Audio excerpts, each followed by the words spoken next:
18 мая 1944 года нечеловеческая трагедия обрушилась на крымско-татарский народ. Наверное, не найдется столько слов, чтобы описать то состояние, в котором находились люди, еще совсем недавно пережившие ужасы оккупации. Напуганные, растерянные, не понимающие, в чем их обвиняют, выдворенные из родных домов прикладами солдат, конечно же, не могли увести с собой годами нажитое имущество. Кто-то успел взять что-то ценное, а кто-то в растерянности схватил какую-то безделицу. А далее неизвестность и долгая дорога мучений и унижений. За несколько дней Крым обезлюдил, с корнем был вырван народ, осиротели дома, которые еще долго хранили дух и тепло своих семей. Однако долго крымско-татарские дома не пустовали. Первыми к ним потянулись еще недавние соседи.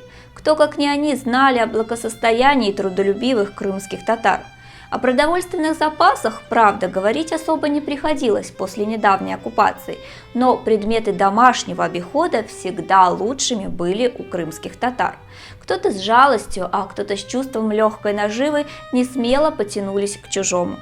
Сначала забрали скот, который еще не успели увезти в колхозы, а потом добрались и до домов. В некоторых случаях соседи были не первыми мародерами. Не успели люди покинуть свои дома, как туда тут же врывались красноармейцы и принимались за грабеж и погромы. Мародерство в эти месяцы было очень популярным занятием в Крыму.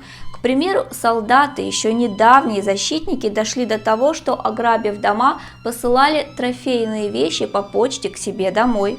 На смену простым солдатам, ограничившихся только посудой, постельными принадлежностями, одеждой, пришли секретари РК ВКПБ, председатели исполкомов, горкомов, райисполкомов, совхозов и колхозов, заведующие финансовыми отделами, адвокаты и даже директор Ялтинского театра. По только зафиксированным данным этой интеллигентной прослойки удалось присвоить более значительные вещи спецпереселенцев. Музыкальные инструменты, патефоны с пластинками, дорогую посуду, книги, ковры, золотые украшения, швейные машинки, добротную мебель и прочее. Кто знает, может, еще и в настоящее время крымско-татарские вещи украшают дома тех мародеров, которые без зазрения совести присвоили чужие вещи, еще хранившие тепло хозяев. Сегодня мы не узнаем никогда, сколько на самом деле нашлось любителей поживиться на чужом горе. К осени 1944 года крымско-татарского имущества хватило и переселенцам из Краснодарского и Ставропольского краев, Воронежской, Курской, Орловской, Тамбовской, Ростовской, Смоленской и других областей. Их привозили в Крым для якобы восстановления нарушенного войной мирного уклада жизни.